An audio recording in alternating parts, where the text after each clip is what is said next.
Welcome back to Reliable Sources. Let's go behind the scenes of the Trump campaign now, to the extent that there is a campaign at all. Hillary Clinton's campaign has more than a dozen people who send out press releases and answer questions and accept interview requests, including Press Secretary Brian Fallon. I'm sure you've seen him here on CNN before. He's a regular all across cable news. Now that number of at least a dozen is normal for a presidential campaign. But the Trump campaign has just one press person. Her name is Hope Hicks. You see her here with Trump. Her title is press secretary, and she's one of Trump's closest aides. But you've probably never heard of her. That's because she's never given a TV interview, and she avoids the limelight. We had a little bit of a hard time finding pictures of her for this segment here. Now, when Olivia Nuzzi sought to profile Hicks for GQ magazine, Hicks declined an interview request. But she learned that a typical day for Hicks brings upwards of 250 media requests, usually. She alone usually decides who gets in, who gets kept out. But sometimes it's Trump who plays bouncer for his own private party. Olivia is a staff writer for the Daily Beast and a GQ contributor, and joins me now. Her profile, the 27-year-old press secretary for Donald Trump, is in the July issue of GQ. It'll be online tomorrow morning. Now that's Kim Kardashian on the cover, but I think Hope Hicks is the more interesting character, Olivia. People don't know who she is, but she controls access to Trump. When I wanted to talk to him this week about the Washington Post press ban, she is the one I emailed, and then Trump called back an hour and a half later.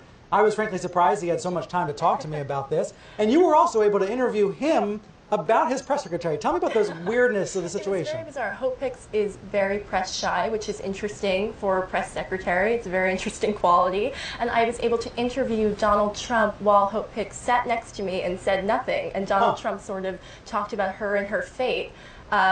With her right there not saying anything. It was very strange. But in some ways, I think the story of Hope Hicks and how she almost accidentally got to the center of the Trump campaign neatly captures what is so unorthodox about the Trump campaign. Trump, in some ways, seems to have ended up here by accident himself. He didn't think he would make it this far. And so I think her story is sort of instructive when you're trying to understand him and his campaign. So the banner on screen says, "What's it like to be Donald Trump's spokesperson?" What did you learn through this process? What did you find out about what a day in the life is like? Very busy is what I learned. I mean, obviously she has a ton of media requests that come in all the time, but she doesn't, she's not a typical press secretary in that, again, she doesn't do press, she doesn't go on television, people don't know much about her. She used to work for Ivanka, right? She worked for Ivanka Trump, she worked at the Trump Organization. She's never worked in politics before, which is, again, very unusual for someone of her stature now in the Republican Party. But she deals with a lot of media requests, but she doesn't spin reporters. She's not out there actively trying to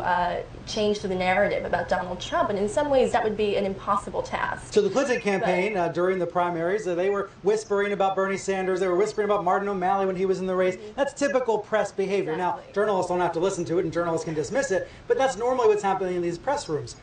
You're saying what makes the Trump campaign press shop so strange is that there's only one person, and she's not doing that kind of on-background communication. Right. She's not spinning or lying to reporters, however you want to put it. And it's very interesting to me. Also, I spoke to Trump's spokesman from back in the 80s and 90s when he was getting a divorce from Ivana Trump, and he told me, Donald Trump is his own best spokesperson. He's the one that does this for himself. He knows the press better than anyone, and to be an effective spokesperson for him, you basically just have to stay out of his way. And I think she is doing a really good job at that, but it's difficult. You can't look at the way that she's handling this job and say she's doing a bad job or she's doing a good job, because there's really no precedent. We've never seen a candidate like this. And so I asked Trump the other day, I said, are you going to hire more press people to help her? And he said, yeah, we're working on it, but they've been saying that for months and it hasn't happened. And the thing, I get into this in my story, but she had no idea when she signed up to be part of the Trump Organization that she was in effect signing up to join a campaign. And she was constantly being promised, is my understanding, there were going to be more people joining the Trump campaign, there were going to be more communication staff. And it hasn't happened yet. It hasn't happened yet. And I think part of that is, Trump just thinks, oh, well, I can do it on my own. He's also, notoriously very concerned about spending too much money. We could see how maybe he wouldn't want to hire someone who's been involved in politics before to run his communication shop if it would be expensive. But it is interesting that he is just letting it he's winging it, basically, with the media. And as Jonathan Martin said on Inside Politics this morning, it's as if, for Trump, the primary is still going on. Yeah.